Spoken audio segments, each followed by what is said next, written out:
Ok. Marcos, ahora sí. La tecnología y sus gajes.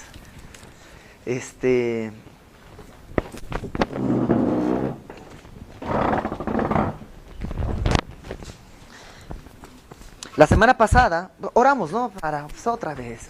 O sea, siempre es bonito. Señor, te damos gracias por este tiempo que vamos a pasar en tu palabra. Te ruego, Señor, que abras nuestros oídos, nuestros corazones, Señor, y nuestro entendimiento, Padre, que tu palabra penetre hasta lo más profundo y nos transforme, Señor. En el nombre de Jesús te pedimos todo esto. Amén. Marcos, la semana pasada vimos a detalle quién era Marcos y cómo es que nos llega este evangelio, ¿no? Dijimos que Marcos era un joven, realmente un joven en la época de Jesús, que era hijo de probablemente de una viuda rica, ¿no?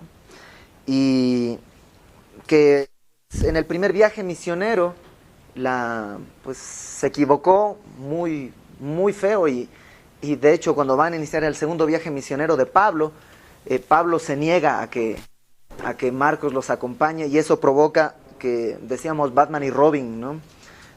Pablo y Bernabé, que habían hecho un equipo muy firme, tengan que separarse. Pero es increíble porque Dios es tan grande que utiliza ese error de Marcos para, en vez de dividir, multiplicar.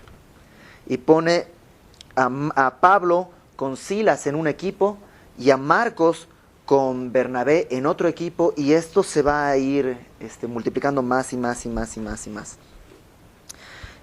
Algo que también vimos es todo lo que nos narra del principio del capítulo 1 hasta el versículo 12, que es que Marcos no se va con vueltas. El evangelio de Marcos es el más corto de todos los evangelios, y probablemente porque es el más corto y además porque es un evangelio no escrito para judíos sino para romanos, que a medida que vamos a ir viendo vamos a notar que él va explicando cada una de las costumbres porque su público no es judío. Por esa razón, porque es el más corto y tiene muchas explicaciones, cuando hay un misionero que va a algún lugar, el primer libro en ser traducido siempre es el evangelio de Marcos, porque es el más corto, tardas menos en traducir Marcos, es más cortito, es más conciso. Está diseñado para gente que no conoce las costumbres judías. Entonces, por eso probablemente el evangelio de Marcos es probablemente el evangelio que más se ha traducido. Y generalmente es el primero en traducirse a un nuevo lenguaje. De modo que si estoy, por ejemplo, de misionero con alguna tribu africana o de alguna selva, lo primero, ya para que tengan algo de la palabra de Dios, va a ser el evangelio de Marcos. Y bueno, vimos eso y estuvimos hablando sobre las características de Juan el Bautista, quién era, cómo era. Vimos que era una persona humilde y que realmente lo que él hace es decir, pues yo no soy nada, yo solo los bautizo con agua, pero lo que ustedes necesitan viene después, que es Jesucristo, el que los va a bautizar con Espíritu Santo y fuego. Y pues nos quedamos en el versículo 13, cuando el Espíritu Santo impulsa a Jesús al desierto y está ahí 40 días tentado por Satanás con las fieras y con ángeles, y los ángeles le servían. Nada más una cosita que se me olvidó decir la semana pasada.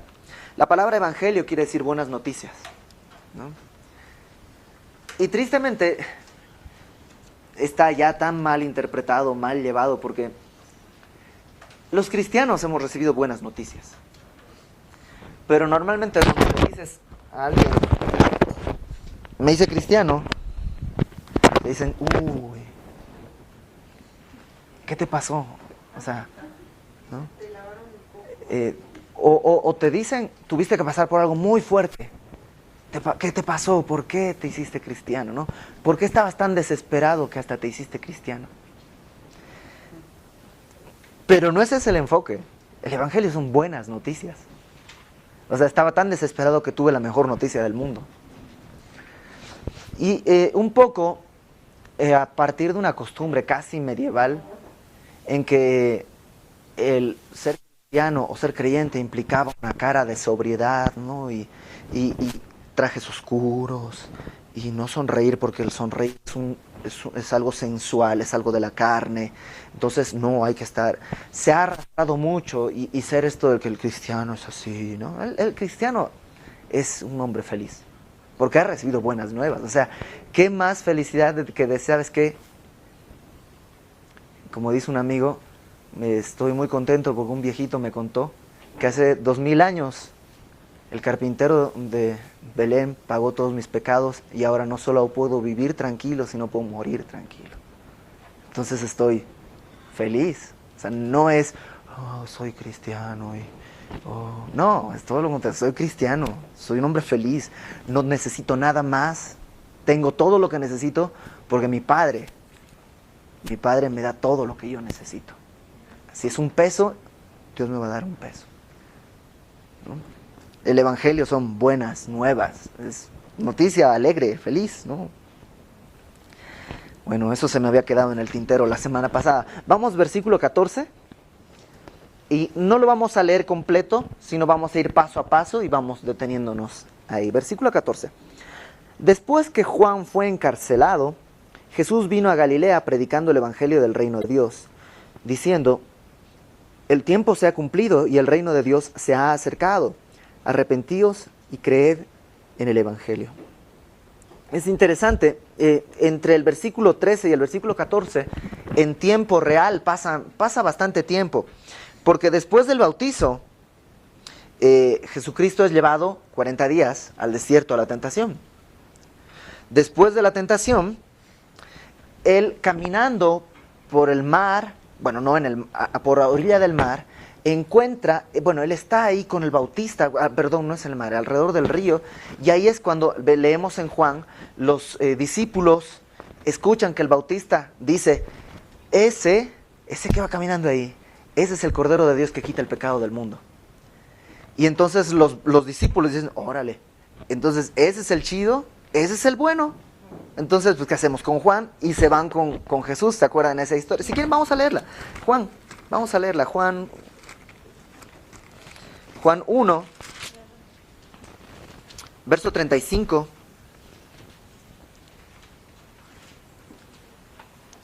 Esto es después de que Jesús fue al desierto y regresó. Juan 1:35 dice: el siguiente día estaba otra vez Juan y 2 de sus discípulos, y mirando que andaba por allí, me encanta porque es que la Biblia es sencilla, dice, Jesús andaba por allí, o sea, lo vio por ahí, dijo, he aquí el Cordero de Dios. Le oyeron hablar los 2 discípulos y siguieron a Jesús. O sea, los 2 discípulos de Juan, de pronto dicen, ese es el bueno. Entonces se van, dejan a Juan y se van con Jesús. Después de esto, cronológicamente lo que sucede es, yo sé que has oído la historia, entonces, el de las bodas de Caná, ¿no? Después de todo esto, ya están algunos de sus discípulos con él, ya lo acompañan a ciertos viajes, y viene la parte esta de las bodas, cuando se acaba el vino, y tú conoces toda esa historia. Después del milagro, va Jesús a Jerusalén. Y en Jerusalén hace la primera limpieza del templo. Esta escena que entra y ¡paf!, azota a los vendedores y limpia el templo. Eso sucede, Juan 2:13, lo puedes leer después. Después, estando en Jerusalén, se acerca Nicodemo, Juan 3. Se acerca a Nicodemo y le dice esto, sabemos que vienes de Dios porque nadie puede hacer estas cosas si no viene de Dios, y todo este diálogo donde está la famosa, el versículo probablemente el más citado de toda la Biblia, que es Juan 3:16. Después de estar con Nicodemo en Jerusalén, Jesús regresa. Si tienes un mapa, a ver, yo debo tener un mapa por aquí.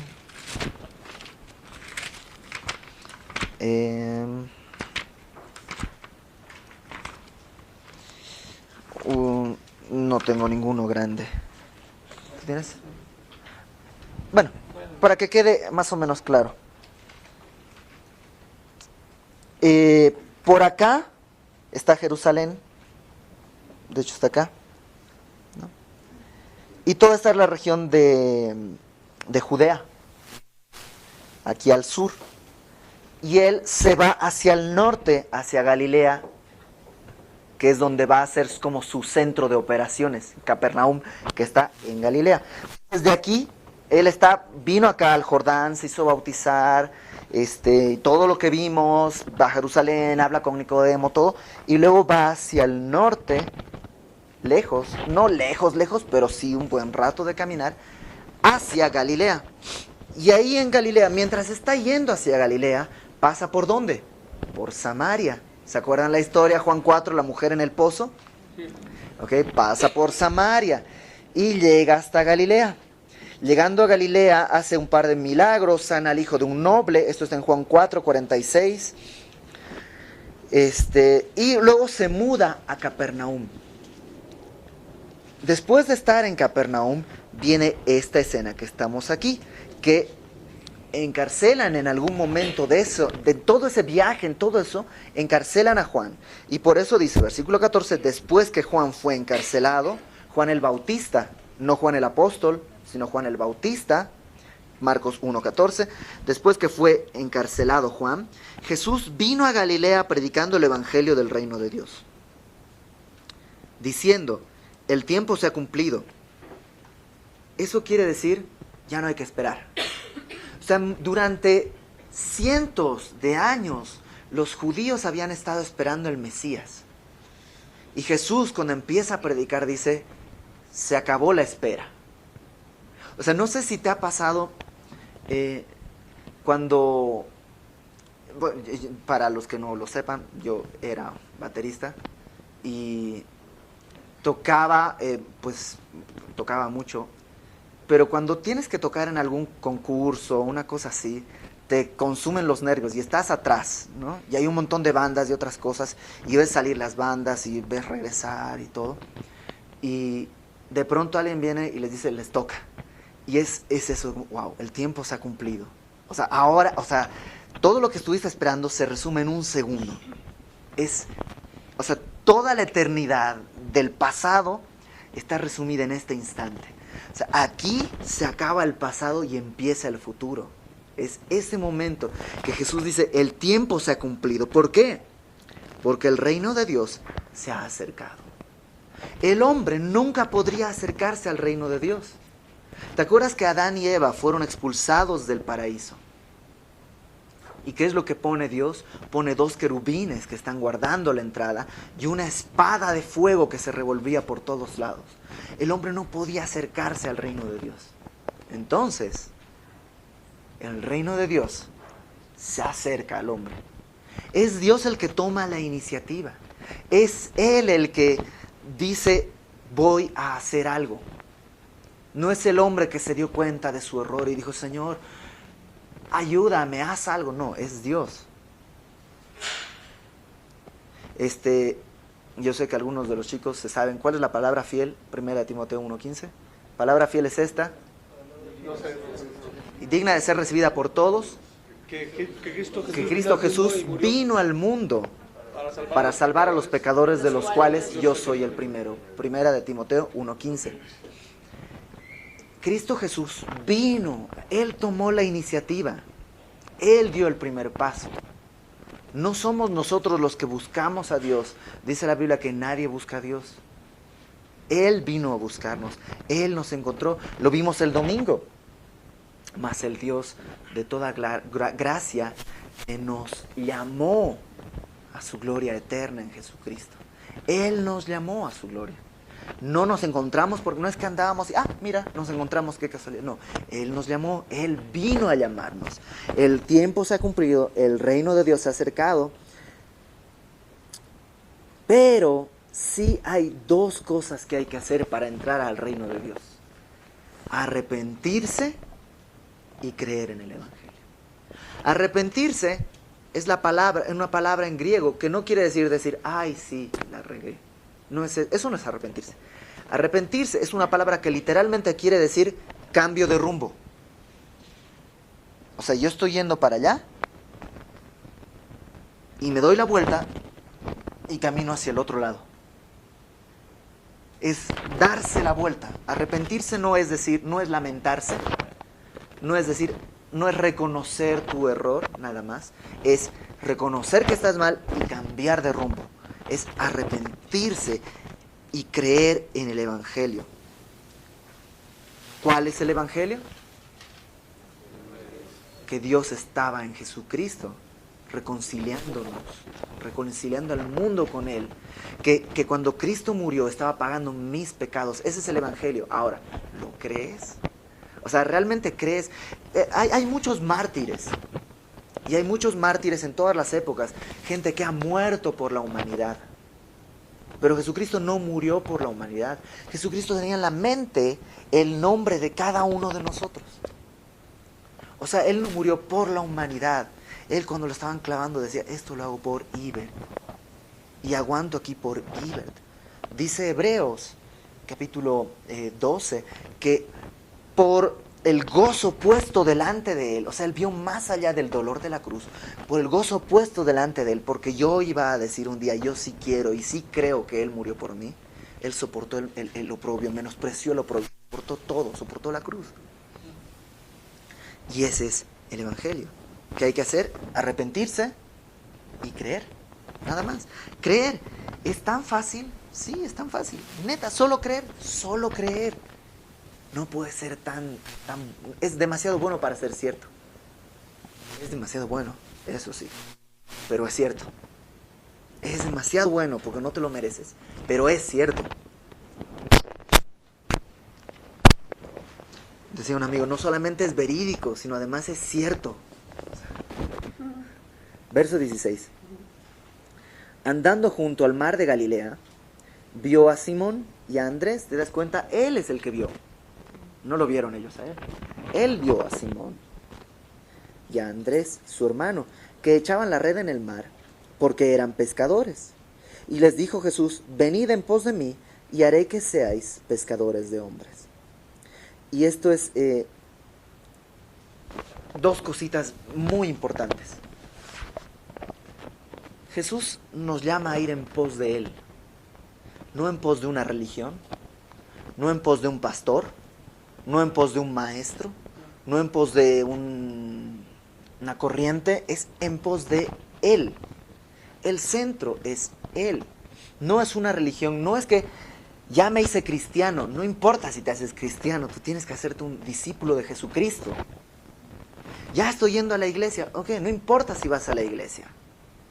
Lo que importa es que seas un discípulo de Cristo. Si eres un seguidor de Jesucristo, entonces vas a ir a la iglesia, pero es distinto el enfoque, ¿no? Si tú metes un ratón en una caja de galletas, no se convierte en galleta, sigue siendo ratón, en medio de la caja de galletas. Si tú no has recibido a Jesucristo como tu Salvador, no te has arrepentido y no has creído en el Evangelio, no eres un cristiano, si quieres verlo así. Aunque vayas todos los domingos a la iglesia, aunque sirvas todos los domingos, aunque prediques la palabra de Dios, si tú no has tomado esos dos pasos, que es arrepentirte y creer, no has renacido, no estás del otro lado, estás viendo la puerta desde el lado de afuera. Y la onda es poder ver la puerta principal desde adentro. Y eso solamente arrepintiéndose y creyendo en el Evangelio. Y eso es ir en pos de Él. Ahora, ir en pos de Él no se puede si no sueltas las cosas que estás haciendo. No puedes añadir a Cristo a tu vida. Tienes que dejar tu vida, morir a ti mismo, cargar tu cruz cada día y entregarte a Él. No sé si me explico. Él no es un accesorio. No es, por ejemplo, que, pues yo antes era músico y ahora soy músico y terminé mi carrera de ingeniería y soy músico e ingeniero. Entonces estoy añadiendo a mi vida nada más. No, esto es, yo antes era Ibert, pero ahora le pertenezco a Jesucristo. No añades a Jesucristo a tu vida. Porque imagínate, no puedes seguir a Jesús de otra manera. Ellos eran pescadores. Lo que Jesús les dice es, dejen esto y síganme. ¿Imaginas qué difícil seguir a Jesús cargando las redes, cargando la barca por el medio del desierto? ¿Dónde la llevas con tu barca? No tiene sentido. No funciona eso. Y eso es importante. No puedes añadir a Jesús a tu vida. Tienes que dejar tu vida y añadirte a lo que Jesús quiere hacer. Ahora, esto es bien importante. Verso 17. Venid en pos de mí y haré que seáis pescadores de hombres. Tristemente, muchas veces hay un énfasis casi cruel en que, a ver, tú no has traído esta semana a nadie nuevo a la iglesia. ¿Qué te pasa? Tú tienes que ser un pescador de hombres. ¿Tú hace cuánto que no traes una persona nueva a la iglesia? ¿Ah? Y te sientes así como que, ok, entonces sales y como no llevé a nadie la semana pasada y tengo que llevar a 5 para compensar los de la semana pasada y los de esta semana y estás así, ok, no es así. ¿Qué es lo que dice? Venid en pos de mí y haré. ¿Quién va a hacer que seas un pescador de hombres? Jesucristo. No es venid en pos de mí y ahora sí, ya viniste, perfecto, ahora tienes que ser un pescador de hombres. No, es Él el que lo hace. Venid en pos de mí y yo, Jesucristo, haré que seas un pescador de hombres. Eres un pescador de hombres como un resultado de haber ido a Él. Nada más. No es una tarea que tú tienes que cumplir. Yo no le voy a dar un beso a mi esposa porque es mi esposa y tengo que cumplir mi tarea de esposo. No es así. Esto es una relación. Él me ama tanto que luego que yo he ido en pos de Él, Él va a crear en mí el deseo. Y no solo el deseo, sino la oportunidad de predicarle el evangelio a otros. Él es el que va a hacerme un pescador de hombres. Verso 18. Y dejando luego sus redes, le siguieron. Pasando de allí, un poco más adelante vio, otra vez, Él es el que ve a Jacobo, hijo de Zebedeo, y a Juan su hermano, también ellos en la barca que remendaban las redes. Y luego los llamó, y dejando a su padre Zebedeo en la barca, con los jornaleros, le siguieron. Ahora, tenemos un mito que, es que está bien cañón que de pronto venga Jesús y les diga, órale, vente. Y ahora dejaron todo, porque no fue así. Ellos ya lo habían visto, ya habían estado con Él, ya lo habían oído predicar, ya habían caminado con Él un tiempo. Y llega el momento en el que Jesús les dice, ok, voy a empezar. Vengan. Y ahí es cuando los llaman. No es inmediatamente, porque no funcionó así. Lo mismo, muchas veces nosotros juzgamos a gente que ya les compartimos el evangelio y reciben a Jesucristo en su corazón, se arrepientan y creen en el evangelio y creemos que ya al día siguiente no has predicado a nadie, no estás haciendo, o sea, no has dejado tu trabajo, no has dejado esto, no has dejado, espérate, o sea, no es tú quien lo va a presionar, es Jesús el que les va a hacer el llamado. Y cuando Jesús les haga el llamado, no se van a poder resistir. Primero tienen que ir en pos de Él y luego Él va a hacer el llamado. Verso 21. Entraron en Capernaum y los días de reposo, entrando en la sinagoga, enseñaba, Jesucristo enseñaba, y se admiraban de su doctrina porque les enseñaba como quien tiene autoridad y no como los escribas. Jesucristo enseñaba como quien tiene autoridad por una razón sencilla. Ya alguna vez lo había dicho, Hechos 1, verso 1. Dice, en el primer tratado, Teófilo, Lucas le está escribiendo esta carta a Teófilo, le dice, hablé acerca de todas las cosas que Jesús comenzó a hacer y a enseñar. La autoridad que tenía Jesús es porque Él hacía y enseñaba.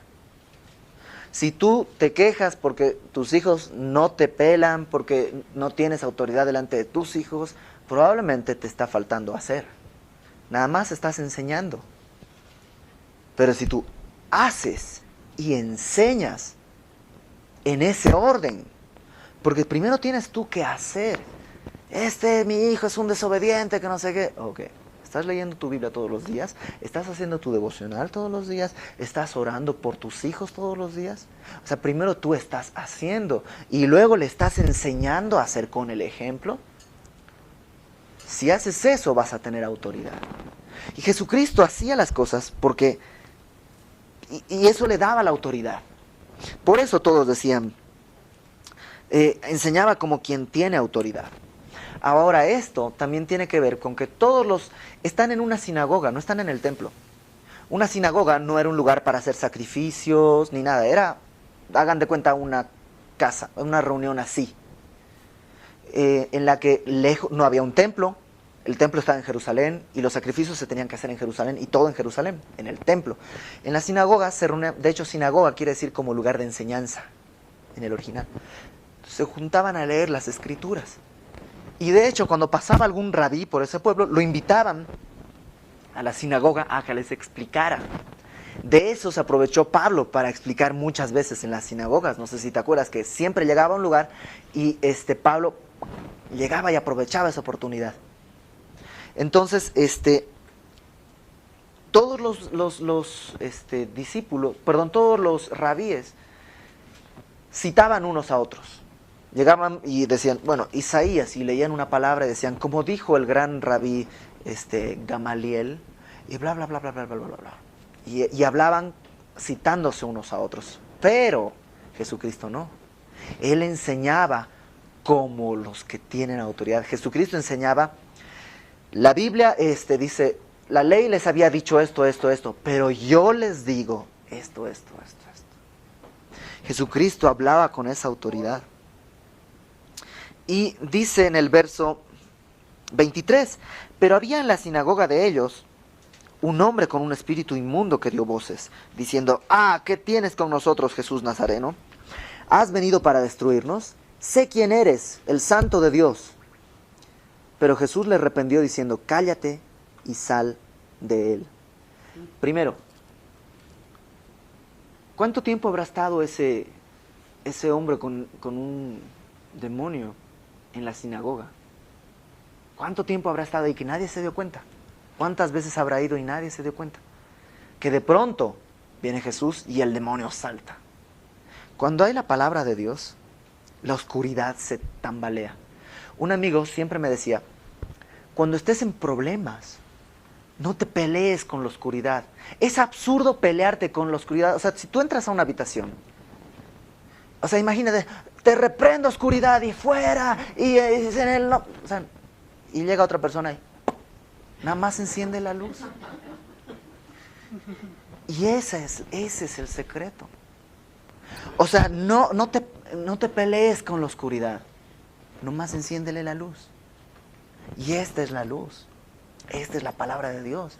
Esto es lo que la antorcha que alumbra en lugar oscuro. Dice Pedro que estaríamos bien en estar atentos a la palabra profética más segura. ¿Qué es esto? Como una antorcha que alumbra en un lugar oscuro. Y eso es lo que sucede.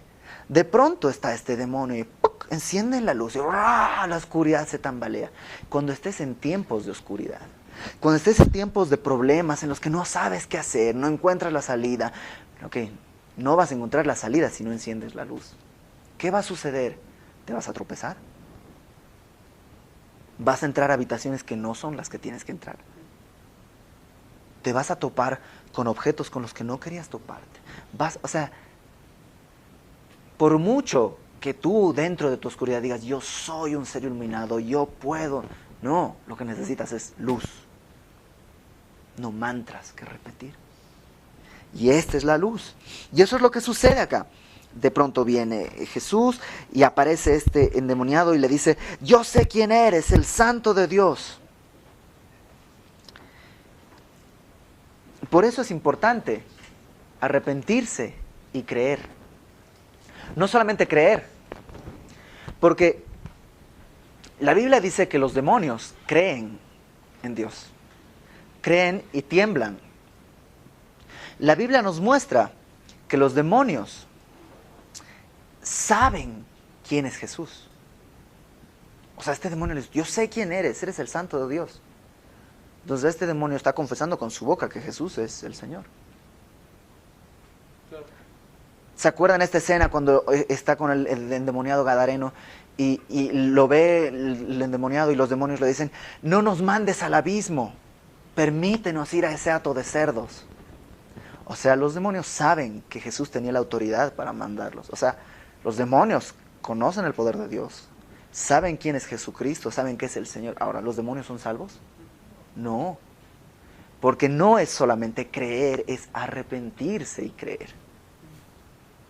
Por mucho que tú digas, yo sé quién es Jesús, si no te arrepientes, si no naces de nuevo, estás en el mismo lugar. Reconocer quién es Jesús nomás prueba una cosa, que tus neuronas funcionan correctamente.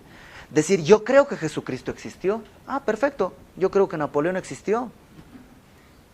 O sea, Jesucristo es comprobable históricamente. Eso no te hace nada especial. Yo creo que Dios existe. Ah, perfecto, mira, me parece increíble.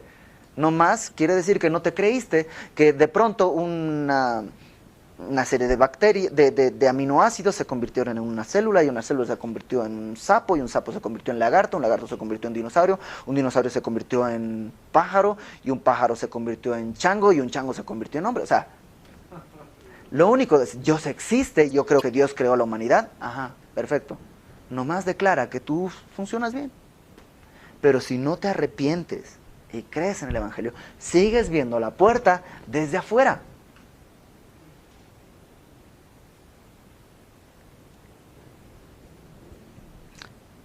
O algo peor, tienes la fe de un demonio que cree, pero él por lo menos tiembla. Ahora, Jesucristo tenía autoridad sobre los demonios. Y a ese le decía, cállate, y se callaba.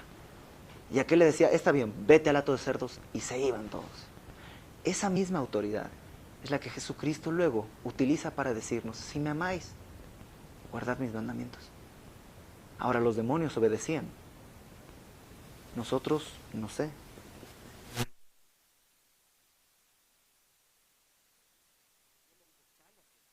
De él.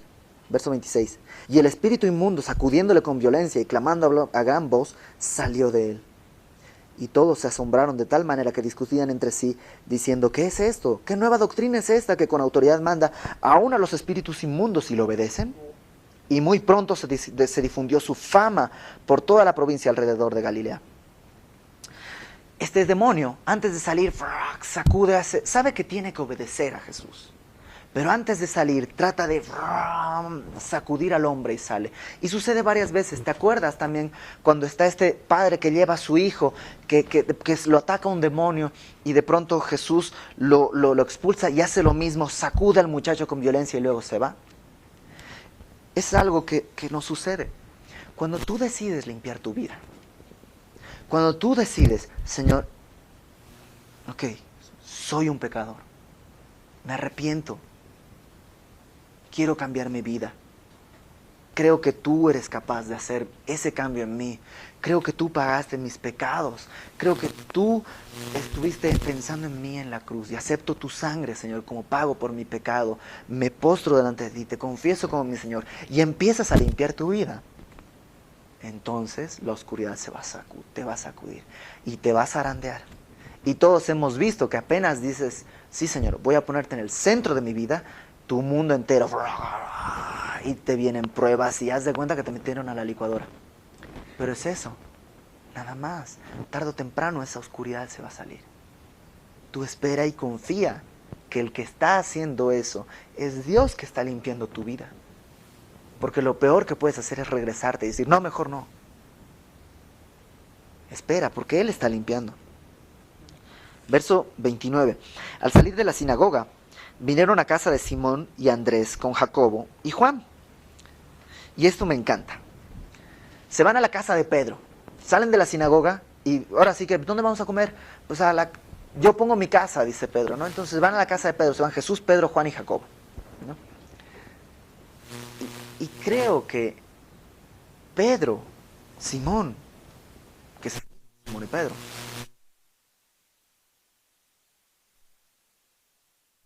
se lleva, después de la iglesia, se lleva a Jesús a su casa.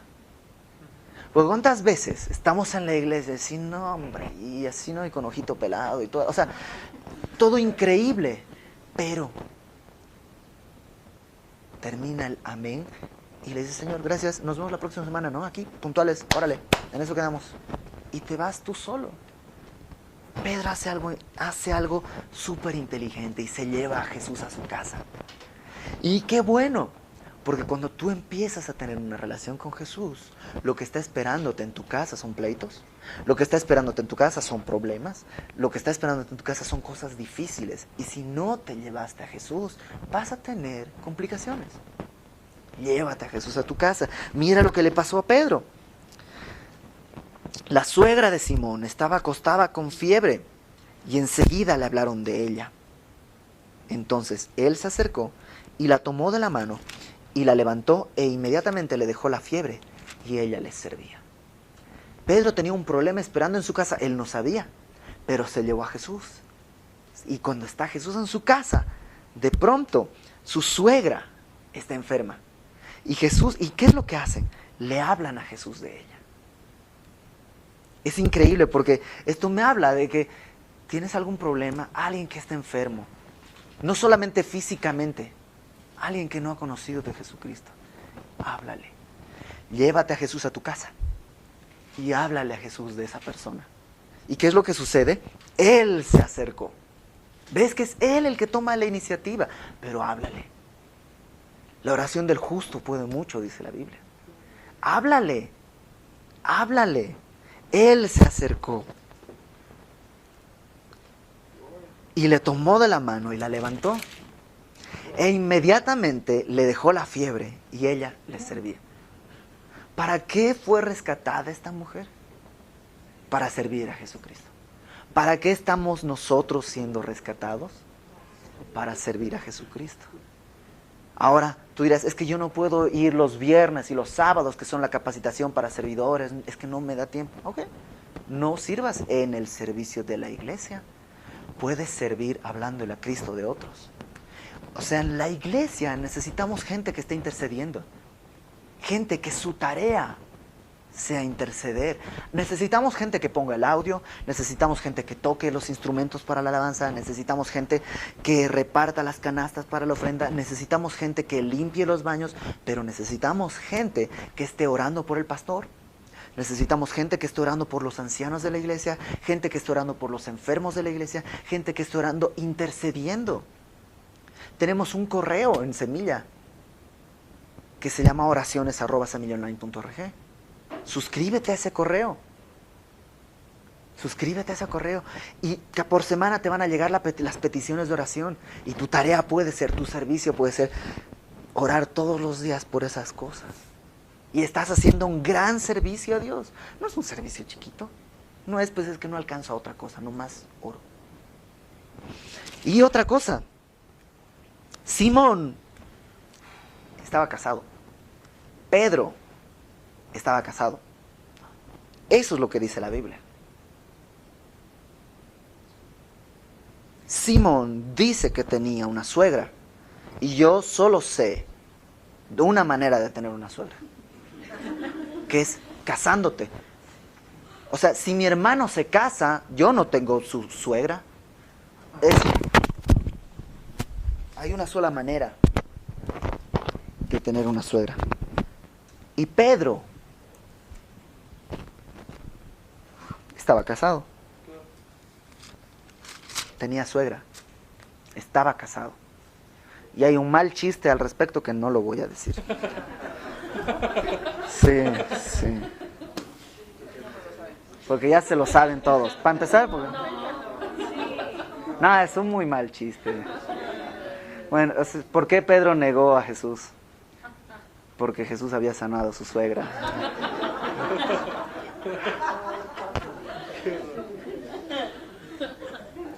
Verso 32. Cuando llegó la noche, luego que el sol se puso, era sábado. Estaban en la sinagoga, era sábado. Entonces, pues, o sea, imagínense, fueron a la sinagoga, regresaron a sus casas y todos estaban cuando, ¿qué crees? Fulanito estaba endemoniado. Y vino alguien que se llama Jesús. Y, o sea, él, para empezar, habla con autoridad. Y él le dijo al demonio que saliera y el demonio salió. Le obedecen, o sea, y todo el mundo comentando en su casa, pero es sábado. Sábados no podían caminar ciertas distancias. Sábados no podían moverse porque es sábado.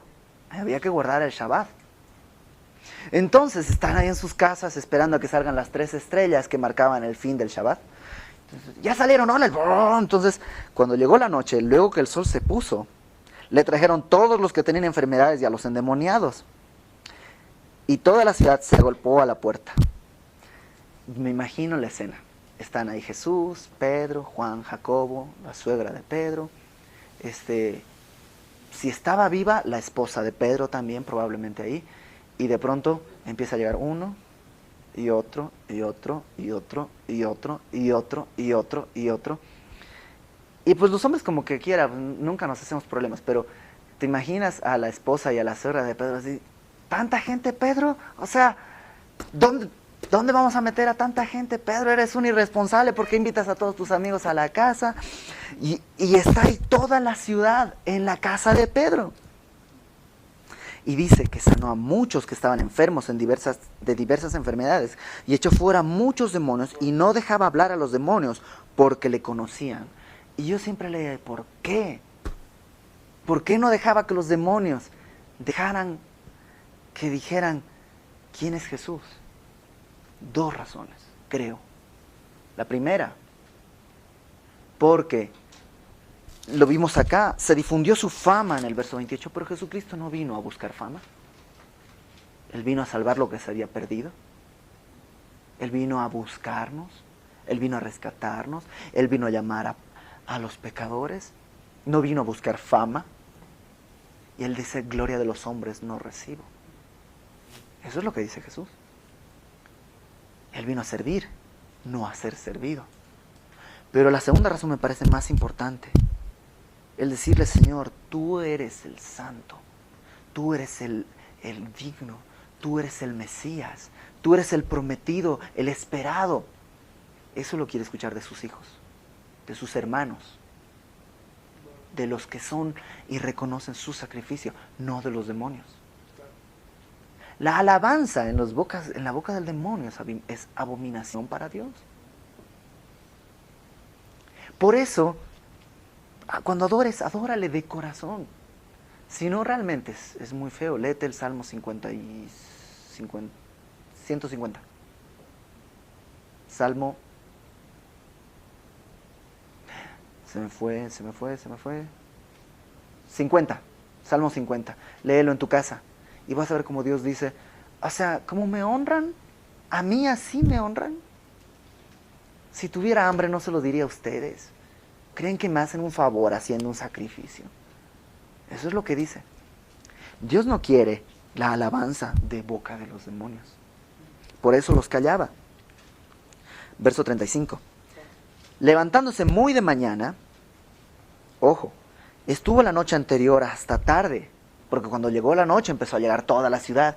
Estuvo hasta tarde sanando enfermos, expulsando demonios, estuvo hasta tarde trabajando. Pero dice que se levantó muy de mañana, siendo aún muy oscuro, salió y se fue a un lugar desierto y allí oraba. Qué importante es despertarnos temprano a orar. Y cuando digo temprano, me refiero a temprano a lo que tú entiendas como temprano. O sea, a lo mejor para ti temprano son las 10 de la mañana, porque, ok, despiértate a las 10, pero a orar. Si para ti temprano son las 6, despiértate a las 6 a orar, pero despiértate temprano. El Salmo 5,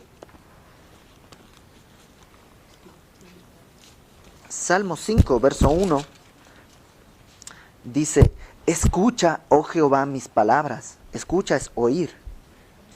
Considera mi gemir. Considera es entender. O sea, le estás diciendo, óyeme, Señor, entiende mi lamento.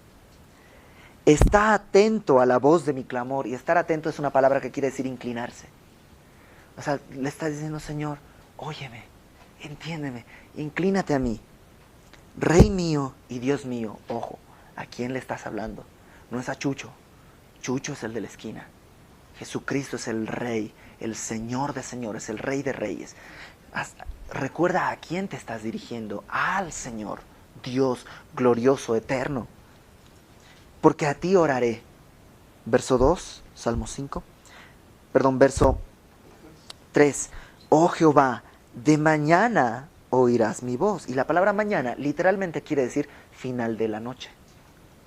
O sea, cuando está acabando la noche, está saliendo el sol. De mañana oirás mi voz. De mañana me presentaré delante de ti y esperaré. Pon tus peticiones delante de Dios en la mañana.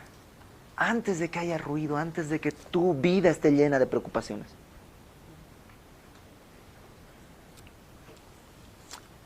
Volvamos a Marcos 1. Y allí oraba. Y le buscó Simón, verso 36, y los que con él estaban, y hallándole le dijeron, todos te buscan.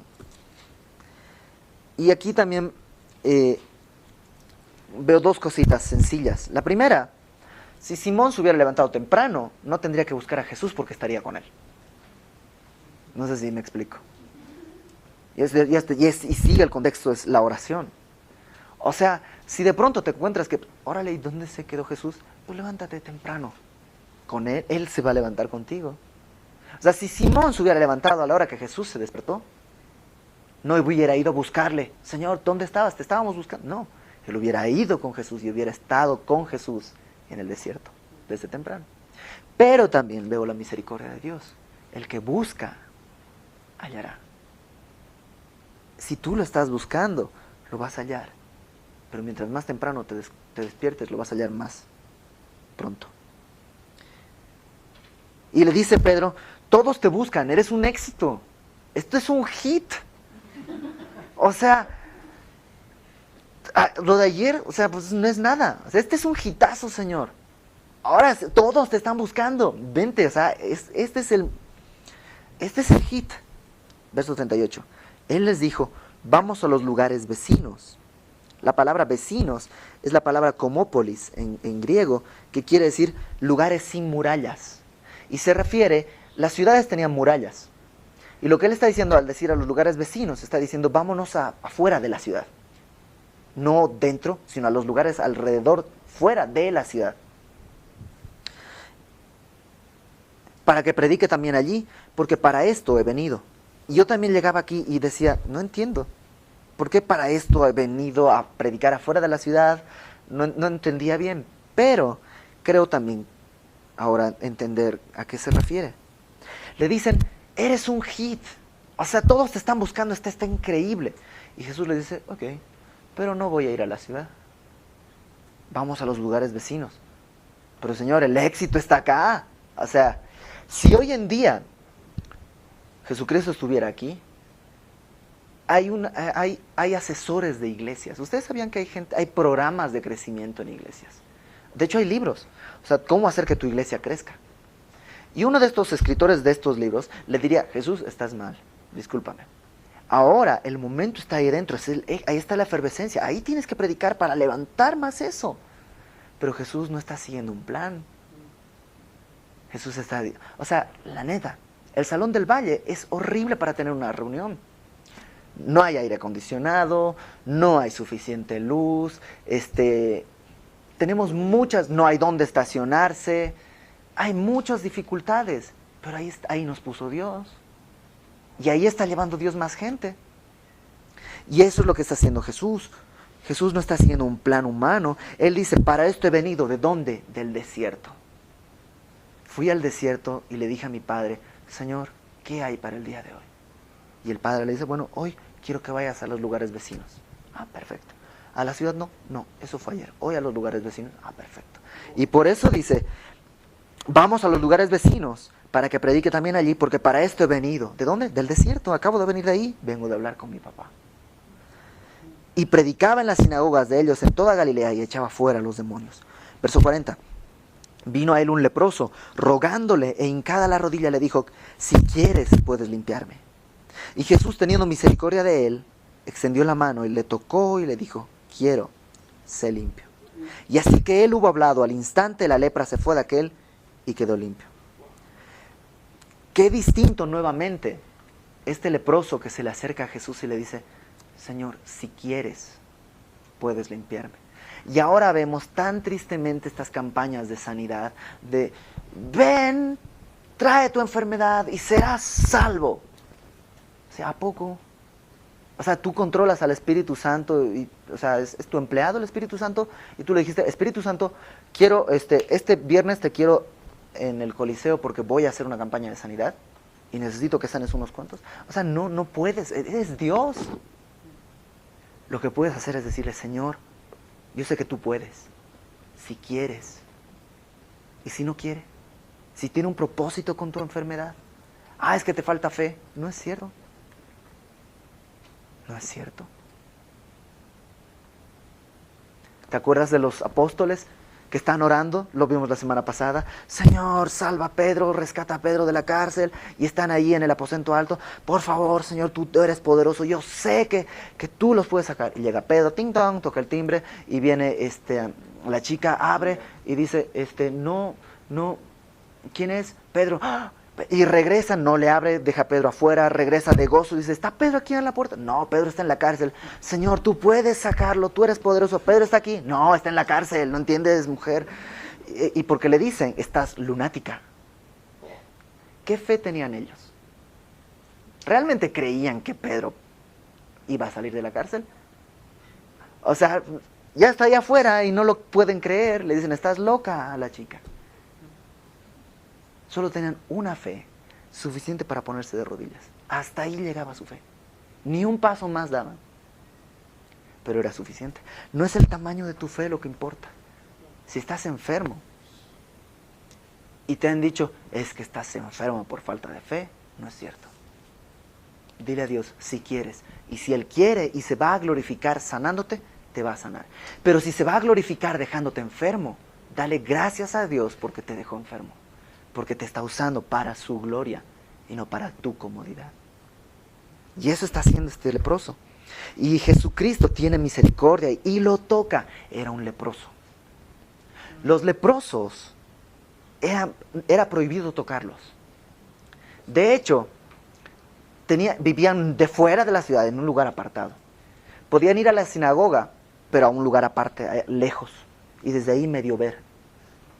Si un leproso caminaba por la calle y veía que alguien se acercaba, tenía que gritar, inmundo, inmundo, inmundo, para avisar que él estaba ahí.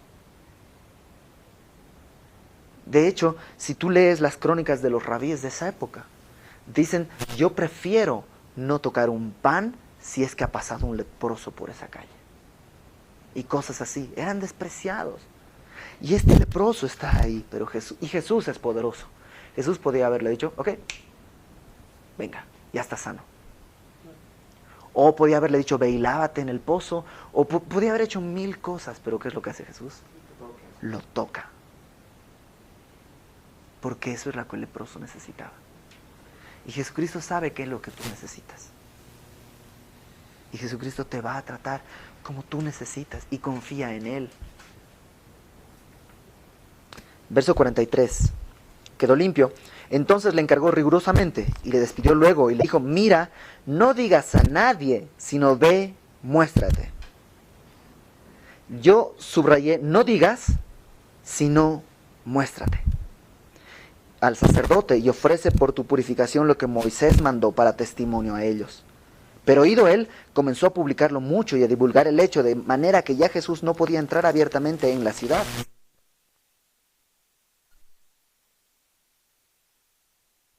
Y yo aquí otra vez me sacaba de donde decir, ¿por qué no quiere que digan?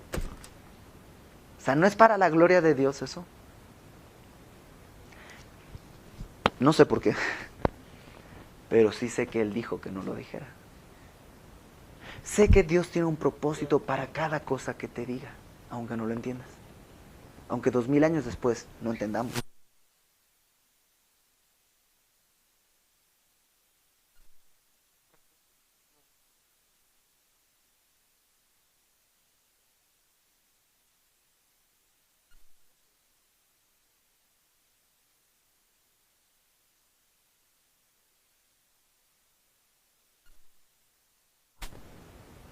¿No era leproso el que...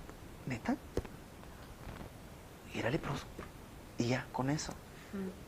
A veces es lo que necesitas. Mostrarte. Bueno, no a veces. Necesitamos mostrar. Nos dice la palabra de Dios que somos la luz del mundo, la sal de la tierra, la luz del mundo. Tenemos que mostrar lo que Él ha hecho. Tristemente también, y no me malinterpreten, no estoy diciendo que no hay que predicar el Evangelio, ni muchísimo menos. Estamos llamados a predicar y a hablar el Evangelio. Pero tristemente hay cristianos que hablan más de lo que muestran. Y ahí están, hable y no, hombre, o sea, no dejan descansar a nadie o sea, se consiguen Biblias grandes para agarrar a golpes al que se ponga enfrente y es, pero espérate, o sea, no digas nada, sino muéstrate. Y cuando te pregunten, oye, ¿no eras leproso? Sí. De hecho, mi condición es ser leproso, pero Él me sanó. Él me ha hecho una persona nueva. Qué distinto a empezar a agarrar a bibliazos a todo el mundo y a condenar y tú. O sea, ¿cuál fue el resultado de esto? Jesús ya no podía entrar a la ciudad. Claro. Pero es que la Biblia me dice que predique. Sí, pero primero muéstrate. O sea, conocen toda la historia de este monje que toma a su aprendiz y le dice, vamos a predicar al pueblo, vamos a predicar el Evangelio al pueblo. Y viene caminando con su aprendiz y llega y saluda al panadero, le pregunta cómo está, por su esposa, luego va, en la fuente se encuentra con otras señoras, les pregunta cómo ha estado, bla, bla, bla. Entra al pueblo, conversa con un par de personas, sale por la otra puerta y regresa. Y el aprendiz le dice, oye, ¿no íbamos a predicar? Sí, eso hicimos. Y por eso San Agustín decía, ve, id y predicar el Evangelio. Y si es necesario, hable. O sea, ve y predica. Y si necesitas, habla. O sea, tus hechos no me dejan oír tus palabras. Pero primero, por eso aquí Jesús le dice, muestra. ¿Y qué es lo que puedo mostrar? Puedo mostrar que dejé mis redes. Eso, arrepiéntete. Date la vuelta. Ya no veas hacia el mar, donde estabas cansado, afanado, pescando. Ok, date vuelta. Arrepiéntete. Cree.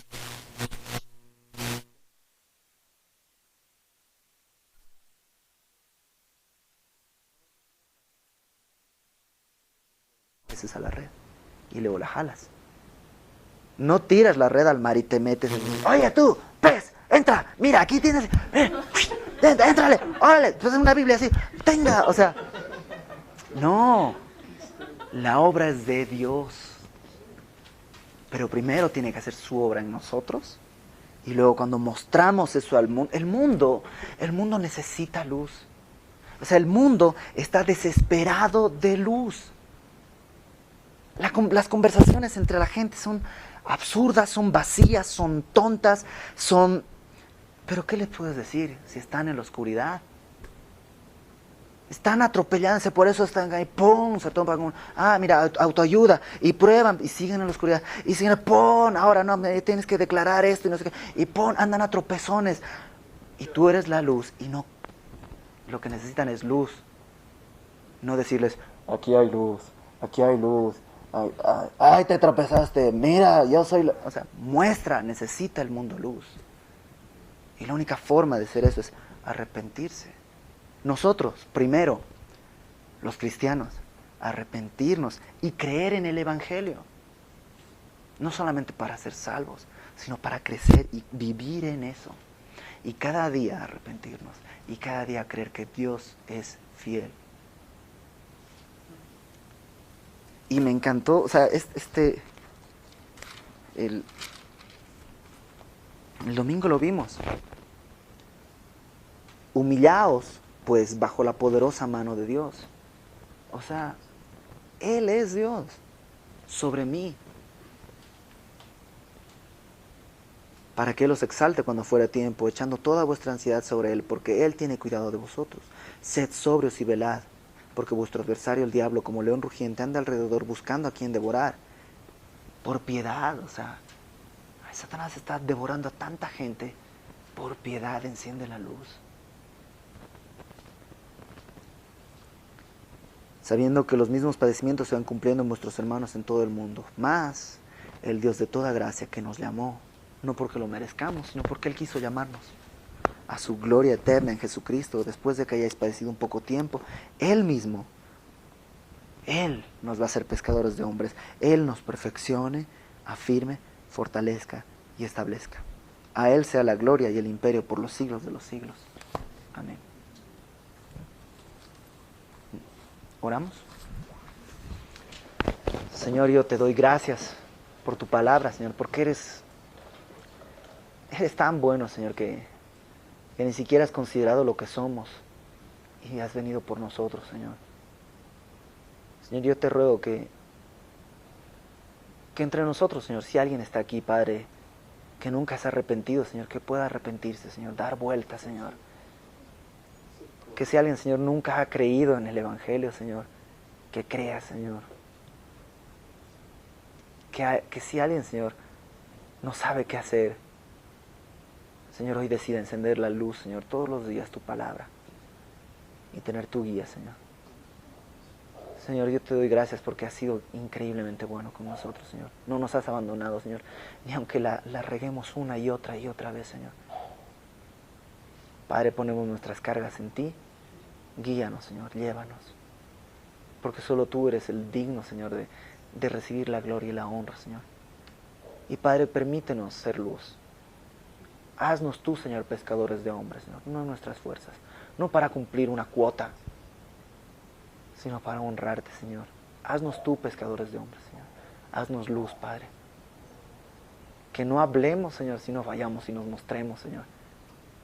Y ahí sí, después de eso, proclamemos al mundo, Señor, que tú estabas, Señor, en Jesucristo, en la cruz, reconciliando al mundo contigo, Señor. Pagando la cuenta de todos nuestros pecados, Señor. Abriendo ese camino vivo, por el cual ahora podemos llegar hasta el trono de la gracia. Gracias, Señor, porque eres muy bueno. Llévanos con bien, Señor, donde vayamos. Te lo ruego, Padre. Y bendice las familias de cada uno de mis hermanos que están aquí, Señor. Provee para sus mesas, Señor. Te ruego por sus corazones, Señor. Y que ellos, Señor, puedan ser luz en sus casas. Papito, te lo ruego en el nombre de Jesucristo, nuestro único Dios y Salvador. Amén.